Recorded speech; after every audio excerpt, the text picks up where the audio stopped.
ఓం నమ శివాయ. హాయ్ అండి అందరికీ. ఫస్ట్ మేమైతే స్వామి దర్శనం చేసుకున్న తర్వాత గిరి ప్రదక్షిణ అయితే స్టార్ట్ చేశాము. గిరి ప్రదక్షిణకి ముందుగా రాజగోపురం ఎదురుగా ఇలా దీపం వెలిగించి కొబ్బరికాయ కొట్టి హారతి ఇచ్చిన తర్వాత స్టార్ట్ చేశాము. కరెక్ట్గా 5:30 అయింది మేము గిరి ప్రదక్షిణ స్టార్ట్ చేసేసరికి. ఇంకా ఎండ్ చేసేసరికి 11:45 అయింది. 6 అవర్స్ పట్టింది. పిల్లలు ఉన్నారు కదా, మధ్య మధ్యలో ఆగుతూ వెళ్ళామన్నమాట. ఇది భోగి పండుగ రోజు అనమాట. భోగి పండుగకి మేము అరుణాచలంలోనే ఉన్నాము. స్వామి దర్శనం చేసుకోవాలని ఇలా ప్లాన్ చేసుకున్నాం అనమాట. సంక్రాంతికి చాలా ఎక్కువ మంది క్రౌడ్ ఉన్నారు. భోగి పండుగ రోజు అంతగా లేరనమాట. అయితే గిరి ప్రదక్షిణలో ఫస్ట్ మనకి అగ్నిలింగం కనిపిస్తుంది టెంపుల్.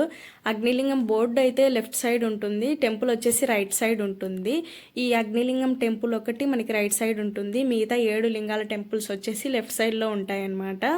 ఫస్ట్ది అగ్నిలింగము, తర్వాత యమలింగం, నైరుతి లింగం, సూర్యలింగం, వరుణలింగం, వాయులింగం, చంద్రలింగం, లాస్ట్ది ఈశాన్య లింగము.